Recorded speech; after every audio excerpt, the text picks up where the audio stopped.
Good morning, everyone. Thank you very much for joining us today. We're delighted to have you here to join us for this meeting on IP rights. My name's Carolyn Pepper, and I'm the chair of the Law Society's Intellectual Property Committee. As we all know, the Brexit transition period is due to end on 31st of December this year, and it's very important that we all know and understand what the IP landscape is going to look like for clients and businesses after that date. Before I start, just a few housekeeping notes. We do encourage anyone who wants to participate in today's session, and you can do that by asking questions in the chat box on the right of the screen, and we'll do our best to answer them at the end of the session. If you do have any technical issues, please also post them in the chat box, and one of our team will try to respond to you on those. You can also email queries to events@lawsociety.org.uk. As a reminder, we're going to finish on time today so as to enable people to take part in the Remembrance Day silence at 11 a.m. Before we start, I would also encourage anybody who wants more information in this area to look at the IPO's IP after the 1st of January landing page. I won't read out the link now, but there's a very good piece of guidance there which contains key information for customers and users of IP about how the IP system and the IPO, the Intellectual Property Office, will operate after the end of the transition period. And it provides a helpful summary of the changes, as well as having links to relevant business guidance. So it's very useful. And so I do suggest that anybody who wants to learn more goes to look at that. So we're very fortunate today to have the expertise of Dominic Leeson, James Porter and Matthew Cope to help us through this. By way of introduction, Dominic Leeson is the head of Canada and Brazil and the Intellectual Property Team Office in the Ministry of Justice's Legal Service Trade Division. Alongside leading on market access for the legal services sector in Canada and Brazil, Dominic's team are responsible for ensuring the MOJ's legal services free trade agreement policy incorporates the interests of the intellectual property legal services sector.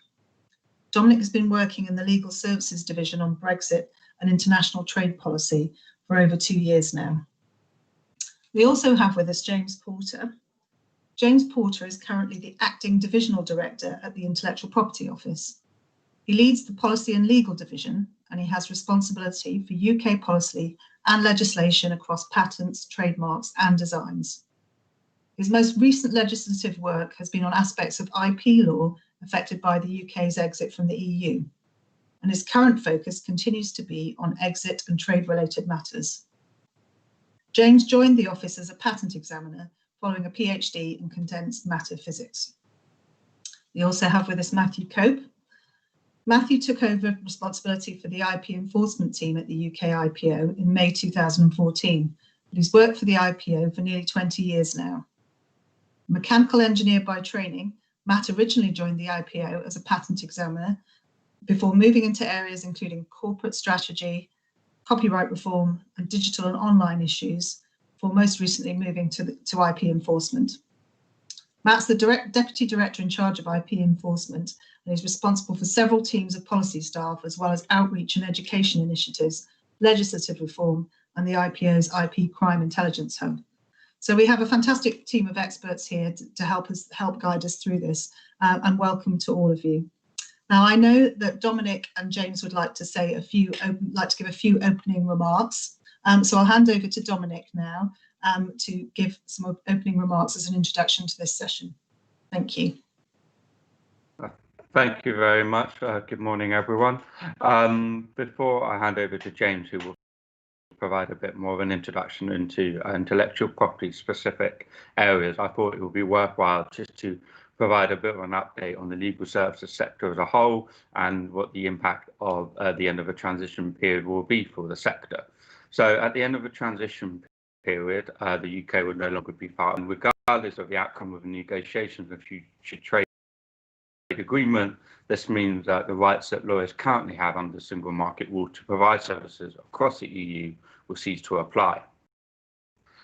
So what does this mean in practice? If you are a UK qualified lawyer providing services on a permanent or temporary basis in an EU member state, those rights will change. This will be different across all the individual member states who have all their own rules about what third country lawyers can and can't do, and what rights lawyers have to establish any offices or provide any permanent practice. Our strong advice is, if you are one of those individuals who does work regularly in the EU, to speak to the regulator in that EU member state to take before the 1st of January 2021. This is also similar for any EU qualified lawyers working here in the UK, either on a permanent or temporary basis. Currently, the Lawyers Services Directive and the Lawyers Establishment Directive provides the rights for EU and EEA qualified lawyers to provide the same kind of services that a UK qualified lawyer can do here in the UK. From the 1st of January, that will no longer be the case. The Minister of Justice has brought forward legislation, directives from the UK kind of law books. And as of 1st of January, there will no longer be a recognised European lawyer system. The UK legal services sector remains a very open legal services sector for foreign and international qualified lawyers. However, if you currently provide reserved activities, you will need to requalify as a UK lawyer. Under the withdrawal agreement that the UK and the European Union signed, any lawyer, either a UK lawyer who has requalified and is dual qualified in another member state, or an EU lawyer who is dual qualified and recognised also as a UK qualified lawyer, will continue to have that recognition and no steps need to be taken. However, if you are not currently dual qualified and would like to be, in order to ensure that you can continue to provide the services that you do now, then you will need to make sure you start your application by the 31st of December this year, which is the last day that the grandfathering rights will be recognised under the provisions in the withdrawal agreement. Obviously, I think we might have lost you there, Dominic. Perhaps we can go back to Dominic shortly. James, would you like to give some introductory remarks whilst we wait to see if we can get Dominic back online? Sure. Yeah. Of course. Oh, Dominic, sorry, we're just handed over to James because I think we lost you there for a moment. Do you want to just finish off what you were saying quickly?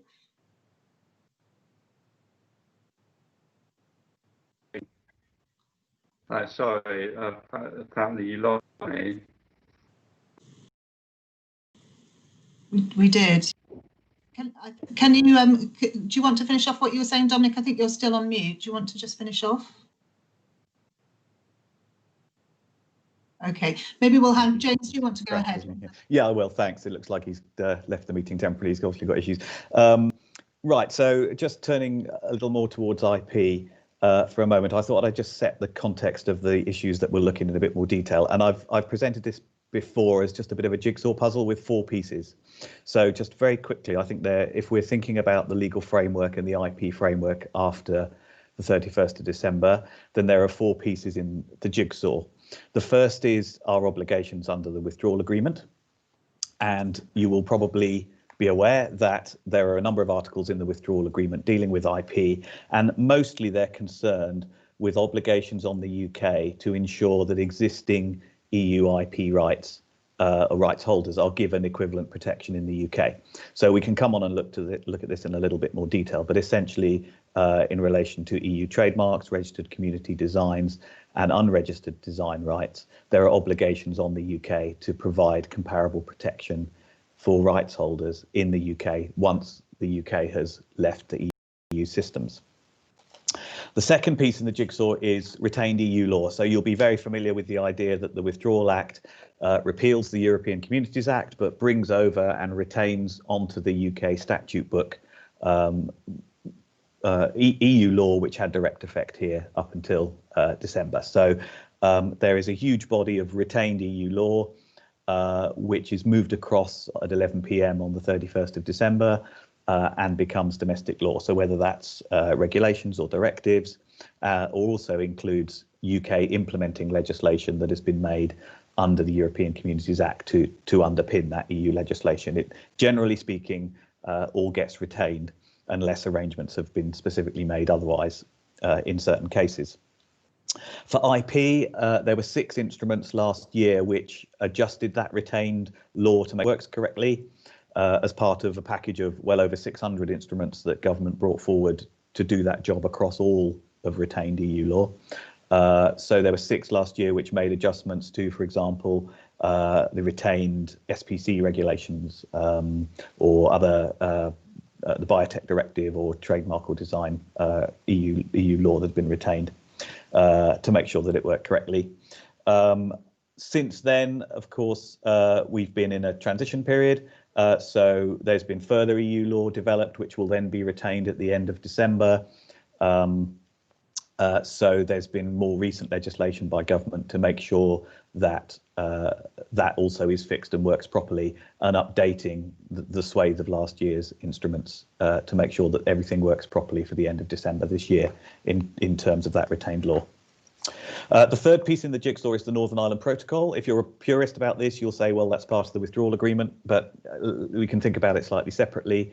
So there are special arrangements, as you will know, for Northern Ireland, essentially keeping Northern Ireland and the Republic in a single regulatory space. And although there are very few direct references to IP in the protocol, it does have some consequential effects for parts of the IP system. We may touch on some of this later, but in particular on the patent side, Northern Ireland will be in a single regulatory space as regards medicines, pesticides and veterinary products, which has a knock-on for the SPC and patent system. But there are other angles too, which affect IP to an extent. And the fourth and final piece in the jigsaw is any commitments that may come out of the free trade agreement with the EU.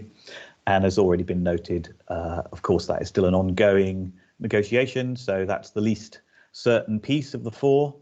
But were there to be an agreement with an IP chapter, there potentially would be a further piece in the jigsaw there as regards the UK's obligations for IP. I hope that just sets the picture a little bit. Back to you, Carolyn. Thank you very much. Thanks so much, James. Dominic, do we have you back again? Can you hear me? I hope so. Can you all hear me? Yes, great. Thank you. So Dominic, I was actually going to ask you a question to kick off before we get into the specifics regarding rights. And I think this probably follows on from what you're saying. So I'll do that. And perhaps if you have anything to add at the end that was missed off from when we lost you, you could just add that. So you were speaking earlier about rights of representation. Just a specific question. Can you explain what the position is regarding rights of representation for solicitors who want to represent clients in the EU courts or the EU IPO after the end of the year? And also, what's the position for EU lawyers who are not English Welsh qualified, but who want to represent clients in the English and Welsh courts and the UK IPO after that period? Thank you, Carolyn. Quite simply, from the 1st of January 2021, UK qualified lawyers will have no representation before any EU institution and EU court. This is not something we are trying to seek in the free trade agreement. Agreement negotiations is based on precedents, and currently there are no EU free trade agreements with third countries which allow third country lawyers to represent clients before courts. So unfortunately, that means UK lawyers will no longer be able to provide representational rights for their clients in front of a domestic member state court or the EU court or the EU IPO. That also applies reciprocally. So any EU qualified lawyer will no longer be able to represent clients in front of a UK court. And on the UK IPO, I would prefer to maybe just revert to James or Matthew if they're able just to clarify the rights of representation before the UK IPO.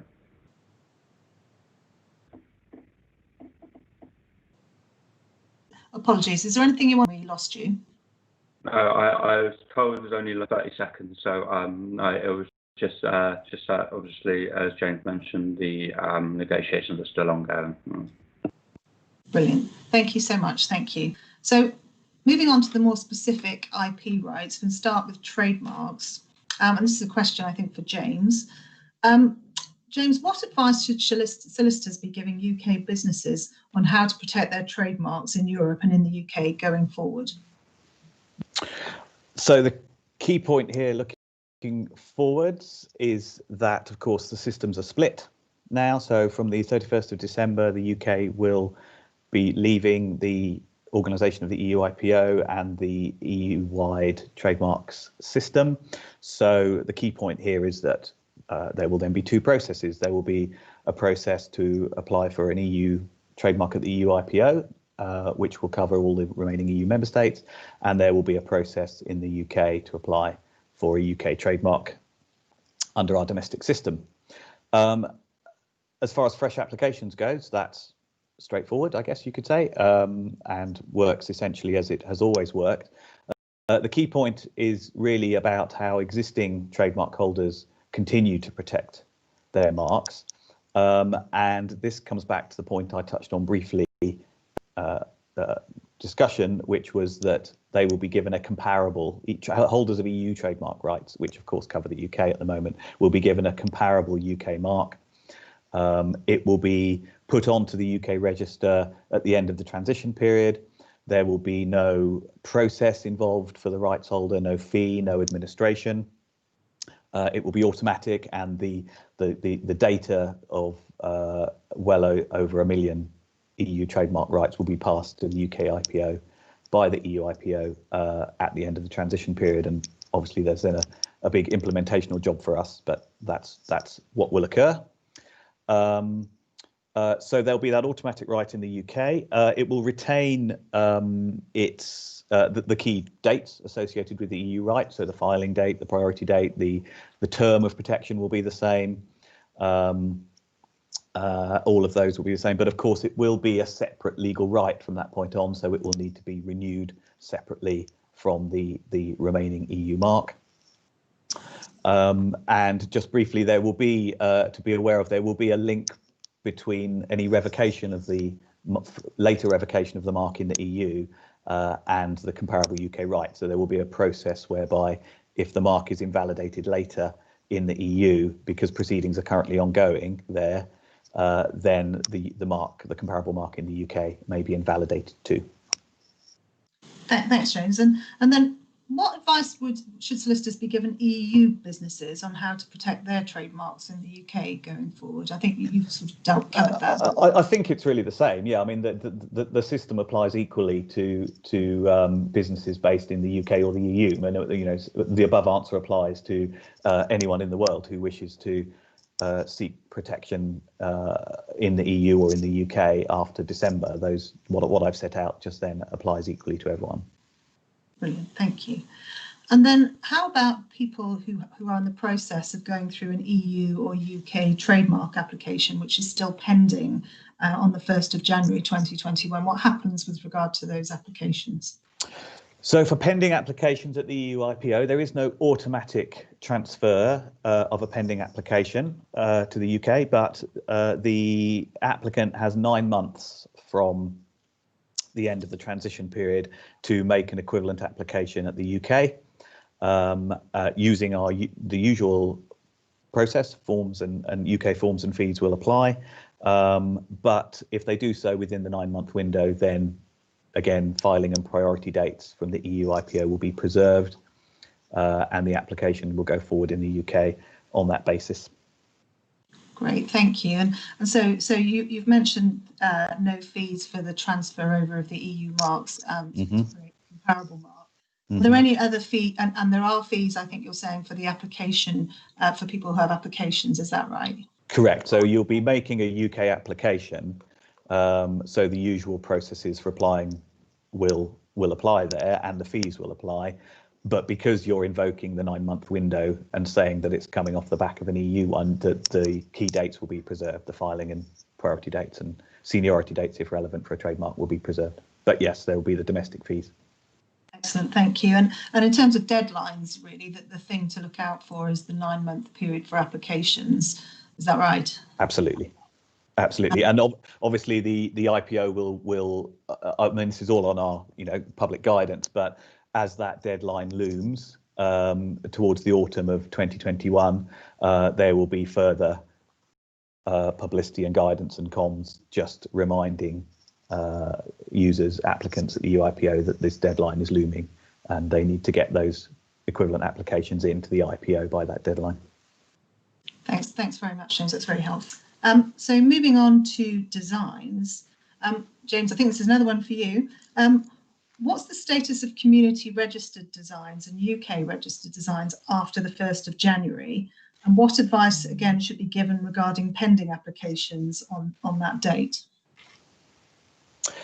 It's essentially the same, actually, as to what I've just said. So the system is basically the same as for trademarks. So for holders of a community registered design, they will get automatically a comparable registered enforceable IP design right on the UK register at the end of the transition period, and there are about, I think, 700,000 of those coming across from the EU IPO. So again, that's an automatic process, no forms, no fees, no procedure.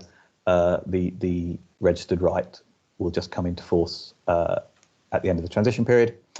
And again, it's the same for pending applications. There's a 9-month window. So pending community design applications, again, same 9-month window to file an equivalent UK application here for registered design protection. Again, get in within the 9 months and filing and priority dates will be preserved. So essentially the same applies. Thank you. How about unregistered designs, James? What will there be reciprocal protection for unregistered designs from next year onwards between the EU and the UK? And what are the practical consequences of that? So there's quite a lot here.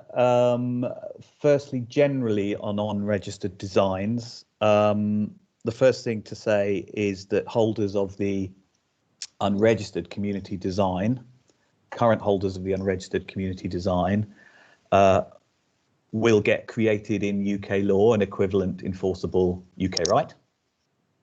Obviously, there's no registration procedure because the name gives it away. This is an unregistered automatic IP right, but in law there will be created a continuing registered design enforceable right. I believe the law calls it a continuing unregistered design. So, for example, just turning to practical consequences for a moment. So the European unregistered design protects 2D and 3D designs such as clothing and patterns and things like that. So those will continue to be protected if they're already protected in the EU. The term will be the same as the existing European unregistered community design right. Now, the UK already has a domestic design right, but its scope isn't the same as the current European community design, unregistered community design. The scope is different. We know that designers were concerned about that. So also being created is a supplementary unregistered design, a UK supplementary unregistered design, which is a new right starting from January, which will fill that gap and which will mirror the characteristics of the current European unregistered community design. So, and it will work in a similar way. It'll be triggered by first disclosure in the UK, and it will give protection for those 2D and 3D designs, which currently people can use the European unregistered community design for. So that's that.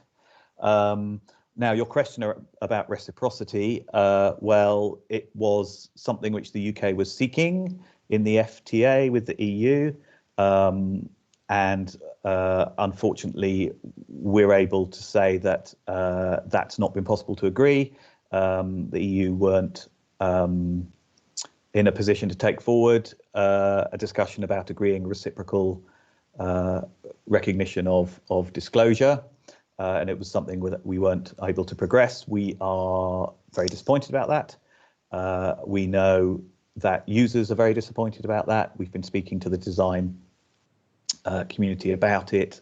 We think it's a bad result for UK and EU designers that there will be no reciprocity, but unfortunately that is the position. So first disclosure in the UK will get this new supplementary unregistered design, and first disclosure in the EU would get the European community design, but there will be no reciprocity there. And of course, potentially there will be a novelty destroying disclosure in the other territory on the basis of the disclosure in the first.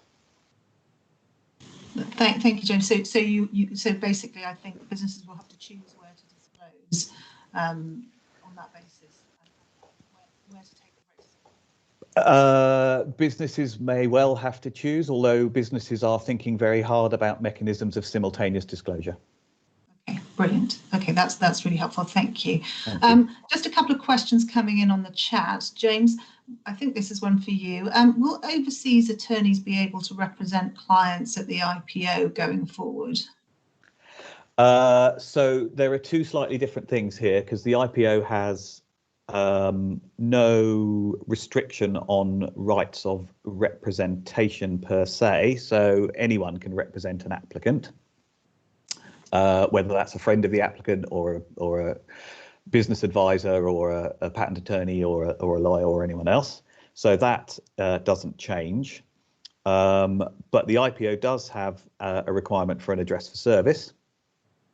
And although they're two separate things, the rights of representation and the address for service, of course, in practical terms, they often are very much the same thing. Now, currently, the address for service at the IPO can be anywhere in the UK or the European Economic Area.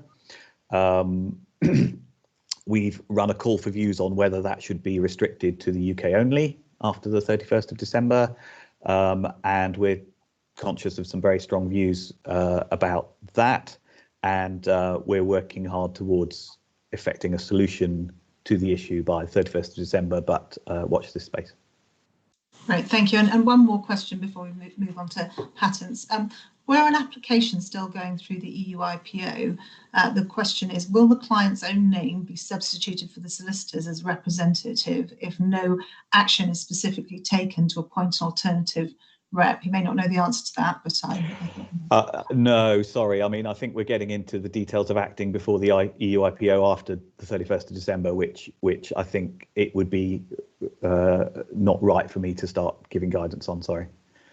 So the answer to that is ask the EU IPO, I think. I suspect it is, although I don't know whether Dominic was waving there or doing something. But I think just kind of through that question, just wanted to clarify that any case that starts before the end of the transition period, so any case that starts at the EU IPO before the transition period, the legal representative or whoever representing the client will be able to represent that client to the conclusion of that case. The withdrawal agreement ensures that any cases that start before the end of the transition date, the legal representation can continue to represent the client until the conclusion of that case.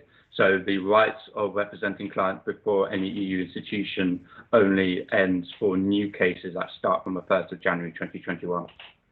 That's extremely helpful. Also applied to the EU courts as a sort of follow-up question.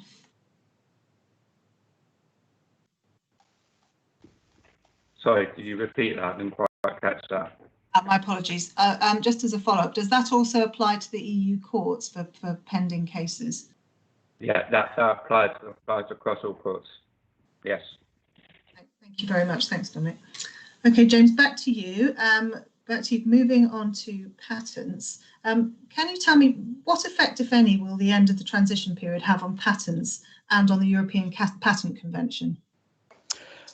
Well, this should be pretty straightforward, I think. There's no effect on the European Patent Convention. It is an international treaty which is nothing to do with the EU. The European Patent Office is an international organisation set up under that treaty, which is, again, not an EU institution. So the UK's membership of the EPC remains unchanged, as does the operation of the EPC in the UK. Domestically, the patent system is also really unchanged. There's very, very little EU law on patents on substantive patent law. There are one or two corners, if you like, or specialist areas, the Biotech Directive, but that's been retained into EU law unchanged, so there's no change there either. There are some technical adjustments to the SPC system, the Supplementary Protection Certificates, which are these very valuable bolt-on protection IP rights that come at the end of certain times for valuable medicines and pharmaceutical and veterinary products. That's because the SPC system is an EU derived system, but that system is being brought across and retained into UK law. And yes, there are some technical adjustments to account for the different regulatory regime for medicines and so on, but to all intents and purposes, the system remains the same, the level of protection remains the same, the term of protection for SPCs remains the same. So pretty straightforward. Thanks very much, James. So moving on to copyright, I think this is a question for Matt. Matt, what changes will there be with regard to copyright law next year? Okay, good morning, everyone. In short, there won't be many changes. The nice thing about copyright is it's much bigger than Europe. It's an international system. So continued reciprocal protection for the majority of copyright works will continue between the UK and the EU. That's assured by our mutual membership of various international treaties on copyright and is completely independent of our membership with the EU.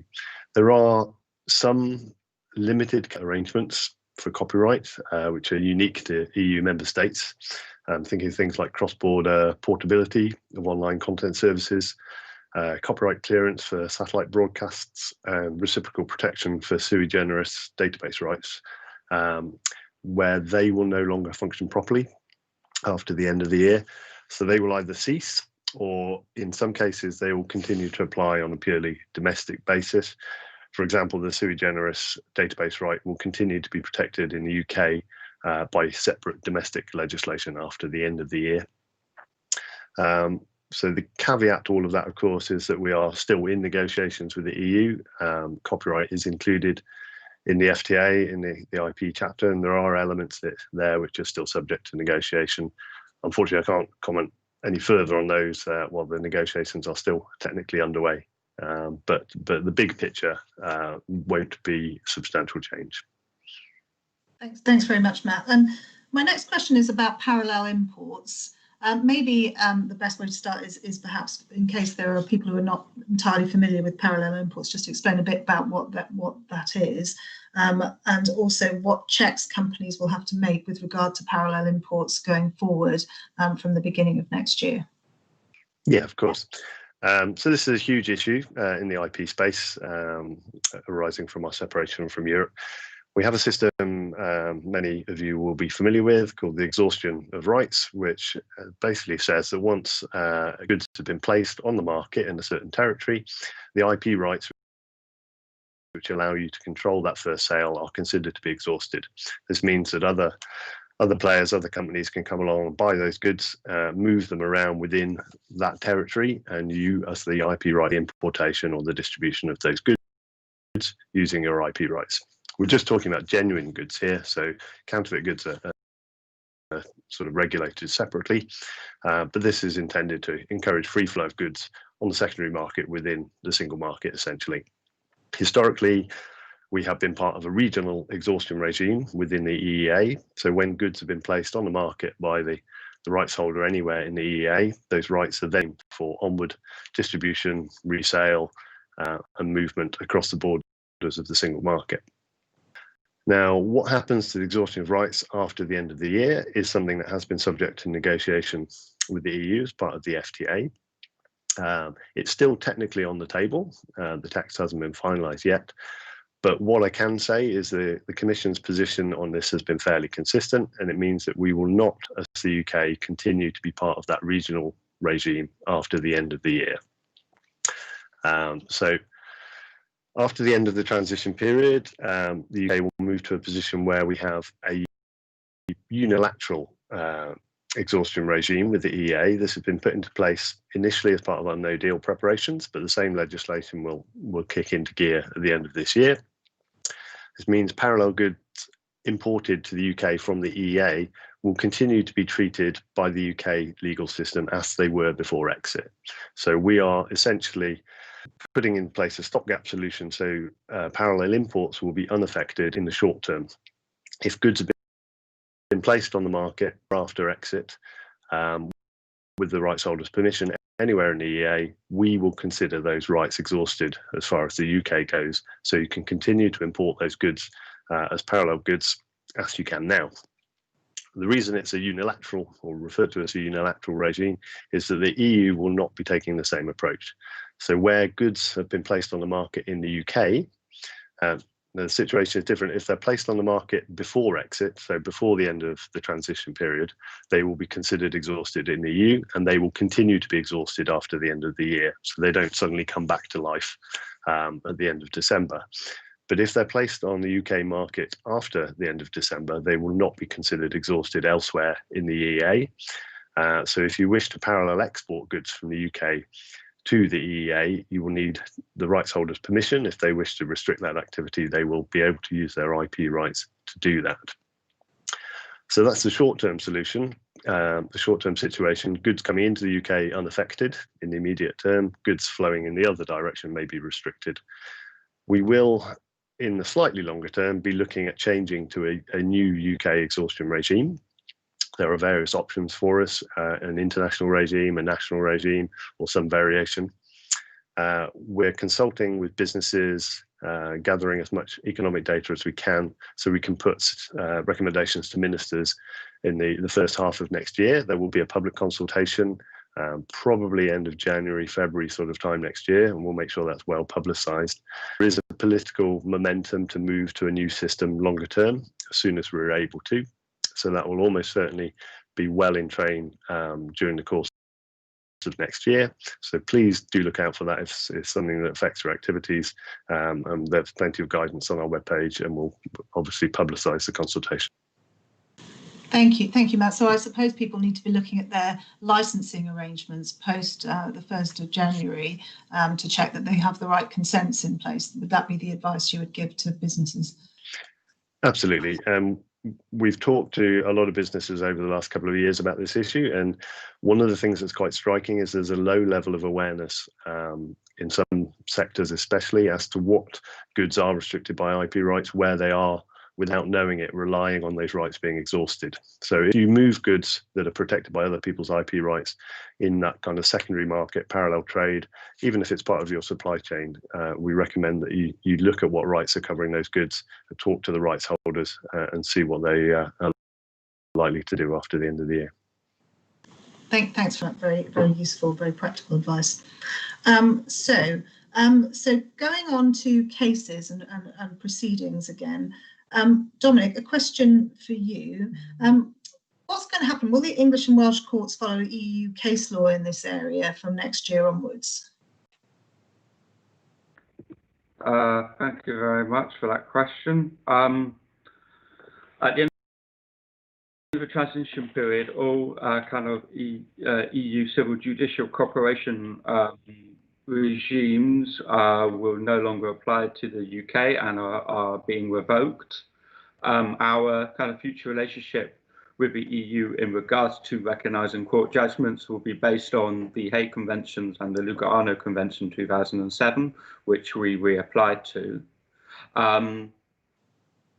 Just to be clear that under the withdrawal agreement, the courts will generally continue to apply existing jurisdictions and recognition and enforcement of judgment rules. But going forward, for any cases that start after the withdrawal agreement, they will be subject to the new relationship that we have with the EU based on the Hague and Lugano Conventions. Bit more detail on those, what that means in practice is available on the gov.uk pages, and also I'm fully aware the Law Society just held a webinar on the Lugano Convention, so I strongly advise anyone who has more detailed questions or concerns about that to go to those areas of information, as obviously this could impact people in a very different situation. Thank you very much. The cases which are pending before the EU courts at the end of the year. So Under the withdrawal agreement, any cases that are pending will continue to be recognised until the end of until the cases have been concluded. So if and those judgments will be recognised by the courts here in the UK if it's an EU court case, and vice versa. Any court cases that are here pending in front of the UK court will be recognised by the EU courts and the domestic courts of a member state, provided they have commenced before the end of the transition period. So our strong advice is, if there are any clients who are thinking about bringing a case before the court, to try at least submit that before the end of the transition period, if they want to be sure that there's automatic recognition of any future court judgments with the other party. Thank you very much. Thanks, Dominic. A quick question which has come in on the chat. The question from the audience: Will the protection of trade secrets in the UK change following the expiry of the transition period? And Matt, I think that's one you're going to take. Yes, happy to take that. The short answer is no. So we've recently had a European Directive on Trade Secrets, which was implemented into EU law last year, possibly the year before. That all of those changes are now part of our domestic law and have been rolled over when necessary by the withdrawal agreement as well. In fact, they didn't make substantial changes to the UK law on trade secrets anyway, so our system was already pretty much compliant, apart from a few time limits and fairly minor administrative details. All of that will continue past the end of the year, as it does now. Brilliant. Thank. So another question for you, Matt. Is it still going to be possible to obtain a pan-European injunction through the English or Welsh courts going forward in the IP arena? And what's going to happen to existing pan-European injunctions? Will they still be enforceable through the English and Welsh courts? So we're talking here about injunctions in EU trademark and community design cases. Up till the end of the transition, of course, EU law continues to apply, and the High Court and the Intellectual Property Enterprise Court retain their status as EU trademark courts and community design courts throughout that period. So for the next 6 weeks or so, pan-European injunctions are available and will work as they did before. After the end of December, however, the courts will lose their status as EU courts and will no longer be able to grant pan-EU injunctions. Where proceedings are underway in the UK courts at that date, they can continue, but they will only apply to the newly created equivalent UK rights. So the court will not be able to consider the remaining EU portion of those rights, as they'll no longer have force in the UK. Where the injunctions granted by UK courts or EU courts are in place before the end of the transition period, then they should continue to have effect in the UK, at least after the 1st of January, to the extent that they affect activity in the UK. But they will be interpreted as if they apply to the new UK rights.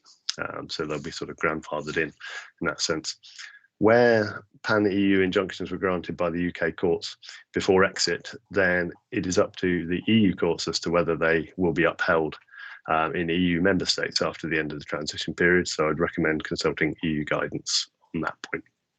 There is, of course, a sort of general caveat that things may diverge a little over time if our substantive IP law changes. I wouldn't expect that in the short term, but it is something to keep an eye on going forwards as to the validity and effectiveness of those injunctions. Brilliant. Thanks, Matt. And could you just explain what's the enforcement of IP rights going to look like in practice for businesses going forward, where they operate both in the EU and in England and Wales after the 1st of January?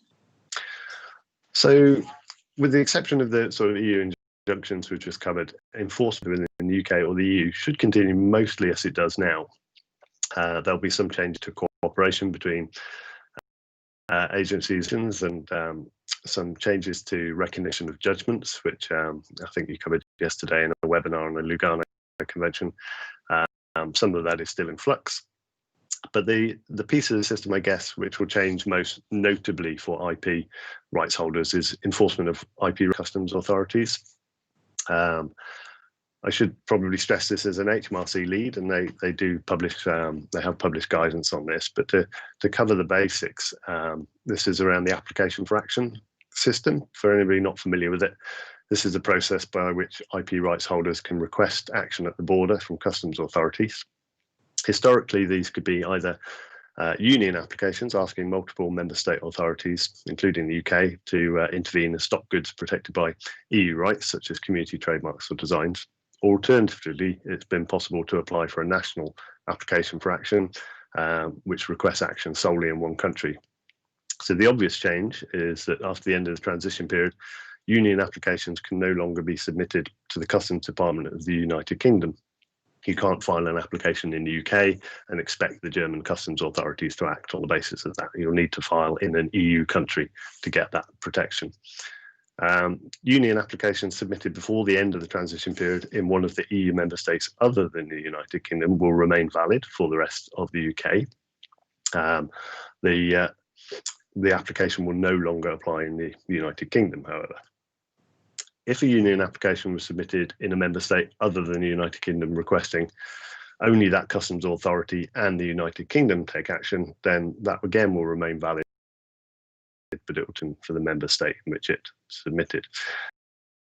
There's a few wrinkles which arise because of the Northern Ireland Protocol. Some EU rights will continue to exist in Northern Ireland, geographical indications or designations of origin for some agricultural products and foodstuffs. So what this means in practice is you need to be a little bit careful about where you file an application for action, depending on the rights you're seeking to enforce and where the action needs to take place. An application for action requesting action in Northern Ireland, adopted by the UK Customs Department, won't be valid in the EU, so it can't be treated as a union-wide AFA, but it can apply to EU rights in Northern Ireland, which are protected by virtue of the Northern Ireland Protocol. Conversely, a union AFA filed in another EU member state can cover Northern Ireland to the extent that it requests actions. So hopefully that's clear. It's a bit of a convoluted arrangement, but as I say, there's guidance on the HMRC web pages, and I know they'll be pushing more of that out as we get closer to the end of the year. Thank you very much, Matt. There's a question here about plant variety rights after the 1st of January. Is any member of the panel able to answer that? Yeah, I can just say briefly that the arrangements that I mentioned for creating comparable UK IP rights when we leave at the end of December, which are set out in the withdrawal agreement, do extend to plant variety rights too. So articles 54 to 56 of the withdrawal agreement mean that there will be a comparable PVR right set up for existing PVRs. So that is set out there. DEFRA lead on future plant variety rights, so I can't comment today further on their future plans. So a couple of last questions. James, can you explain what a geographical indication is and whether there's going to be any changes protection of geographical indications, or GIs as they're sometimes known, in England and Wales or in the EU going forward? Sure, thanks. Yeah, so I mean, Matt's just mentioned these briefly, but a GI, geographical indication, is an intellectual property right which subsists of a sign used on products which have a specific geographical origin or which have qualities or which have a reputation due to their geographical origin. So Scotch whisky is a big example, but there are lots of others, Cornish pasties, and there are lots of others in the EU too, Parma ham, champagne, you can all think of lots of them. So that's what a GI is. It's obviously a very valuable intellectual property right in the certain food and drink sectors particularly. Now, as I've just said for PVRs, actually the same is true for GIs. So again, in terms of EU-wide geographical indication rights that exist already, a comparable right will be created in the UK under the withdrawal agreement for rights holders, so that they continue to have that protection for their GI in the remaining EU member states, but also in the UK. And again, DEFRA lead on this issue, but I do know that they will be establishing a new domestic GI scheme for the UK at the end of the transition period, which to a large extent will mirror the current EU GI regime. And there's some detailed guidance from them on their website about that. And as Matt has already said, just watch out for some Northern Ireland Protocol wrinkles, because Northern Ireland will be staying in the EU GI regime as a part of that protocol. Thank you very much, James. And then last question, I think, is for It's a big question. Can you give us an idea of what we can expect going forward with regard to FTAs and the FTAs and IP? I mean, yeah, I mean, it might be for both of us, Matt. I don't know if you want to go first, but I can start off as well. But Matt, are you? so I get well. Sorry, James, do you want to kick off and I'll jump in? Sure. Okay. No, I mean, it's a big question and it spans a lot of areas. I mean, as you will know, the UK has a very wide trade ambition to negotiate with like-minded states around the world for sort of forward-looking and deep trade agreements. And we're also mindful that the UK's IP regime is consistently rated as one of the best in the world. So one of our key negotiating aims will be to make sure not only does it not negatively impact that high rating, but that it reinforces and bolsters the effectiveness of the UK's IP regime. In terms of looking forward, well, of course, the Japanese agreement has been achieved, the first major trade deal that the UK has signed. It has an IP chapter, and there's a report before Parliament now just explaining in more detail what's been achieved there and why, and how it differs in some ways from the EU-Japan agreement. On the US, there have been 5 virtual negotiating rounds already, 38 sessions, IP's been covered. Obviously, though, negotiations are in progress, so we can't sort of go into details there, but that's going ahead. And then people may be interested to know that we, with Australia and New Zealand, more to go there, but those are the next priorities for the UK. Great, thank you, Matt. Do you have something to add to that? I think James has covered it pretty well. The only thing I guess I'd add from the enforcement specific angle is take a look at the Japanese text. That will give you an idea of the sort of provisions that we're looking to include. We've got a great enforcement system in the UK, so we see trade agreements as a good tool to enshrine that kind of best practice with our trading partners and get everybody up to the same sort of level. One thing we are able to do, which the EU weren't able to do, is to include provisions around criminal enforcement in free trade agreements. The EU doesn't have competence to cover criminal enforcement in trade negotiations, but as an independent country, we do. So that's an area where potentially we'll expand the content of FTAs going forward. But as I say, the Japanese text will give you an idea of the starting point, and obviously negotiations with other partners will develop onwards from there. Thank you. And we've got one last question in from the chat, which we might just be able to squeeze in. And this is about .eu domain names. I know there was some discussion a while ago about whether or not businesses were entitled to retain those after the end of the transition period. Can someone jump in and help out with that? Oh, we were doing so well. I think you might have us there, at least for today. I can't help off the top of my head with that one. I'm sorry. I'm not sure how much the IPO plugs in. There's probably an interplay with trademarks, of course, and we may have something we can get to you afterwards, but I'm not going to be able to give you an answer to that right now. I suspect it's not Matt's field either, actually. No, sadly not. We treat them largely as separate from IP. So I believe it's DCMS, but that's not going to help you right now. But yeah. Thank you very much. Well, I think I think you can be definitely forgiven because you've covered an absolutely huge area today. And you know, we've covered patents, copyright, and trademarks, GIs, parallel imports, in a very short session, but provided some really excellent summaries and advice to people, to solicitors and businesses who are dealing with IP rights. So I'm very grateful to you all. It's been really great, and just like to emphasize again that people might want to look at the IPO's website to look at to get further guidance or to review some of the advice that's been given here, so as to consolidate that. So thank you very much to all of our speakers. You've been excellent. It's been really fantastic.